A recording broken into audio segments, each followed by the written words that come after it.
Okey, soalan dia. Yang pertama, apakah asas yang perlu saya ambil tahu sebelum menceburi bidang pelaburan? Okey, tak apa, dia boleh jawab lagi nanti. Alright, apakah perkara asas yang untuk masuk dalam pelaburan? Yang pertama sekali, saya jawab untuk soalan ini. Perkara asas yang perlu diambil tahu sebelum menceburi bidang pelaburan. Okey, perkara asas.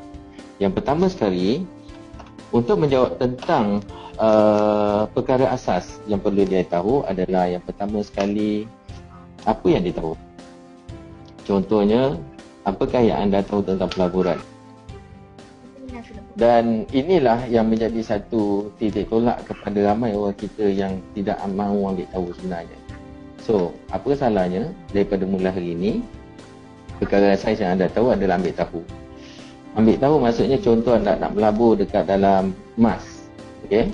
Yang pertama sekali ambil tahu tentang mas ni macam manakah keadaan harga semasa dia. Contoh dia juga kalau kita cakapkan tentang pelaburan saham, apakah yang anda perlu tahu tentang saham? Kaunter apa, syariah atau tidak, berapa modal, risiko-risiko yang patut ada, semua sekali itu anda patut tahu. Wajib tahu. Dan secara tak langsung yang anda patut tahu adalah berapa modal yang patut anda laburkan. Dan ini juga yang menyebabkan ramai orang yang masuk dalam pelaburan yang konon-kononnya pelaburan tapi sebenarnya adalah satu scam yang dia tak tahu asal usul dia.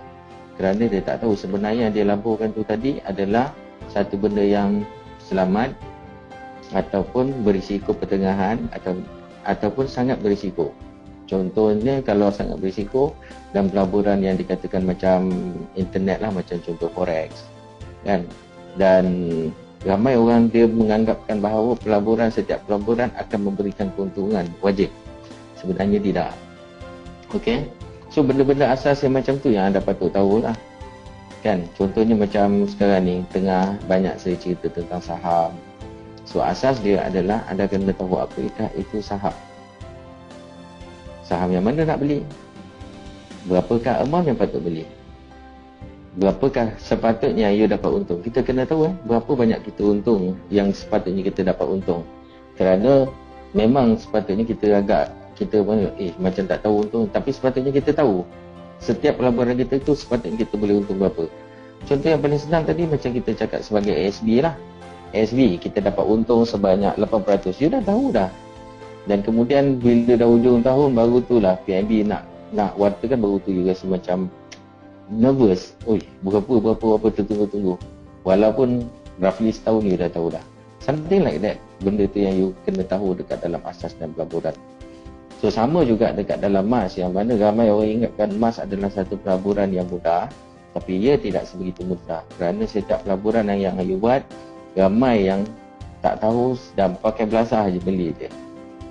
Dan kemudian macam contoh pergi pajak untuk dapatkan modal. In fact dia tak tahu pun apakah permainan yang dibuat di dalam pajak gadai itu. Sedangkan semuanya itu bukan kata tak boleh untung, boleh untung, tapi yang orang kata yang baru ni scam macam-macam yang jadi isu tu pun sebenarnya you semua boleh buat. Tapi jelas sekali adalah yang paling utama adalah you tahu apa yang buat. Bila you tahu buat bermakna dalam makna yang kata yang lain adalah ilmu. You mesti ada ilmu yang luas terhadap pelaburan tersebut. So, soalan, kalau tak ada macam mana? Tak ada, kena belajar. Itu saja. Kalau tak ada, kena belajar. Nak kena ambil tahu. Jika tak nak ambil tahu, simpan aja duit dekat dalam akaun simpanan FD, fixed deposit ataupun ASB ataupun bank tabung haji, which is benda tu tidak banyak risikonya. Risiko sangat minimal. Okey. So itu untuk menjawab persoalan daripada Cik Syarul.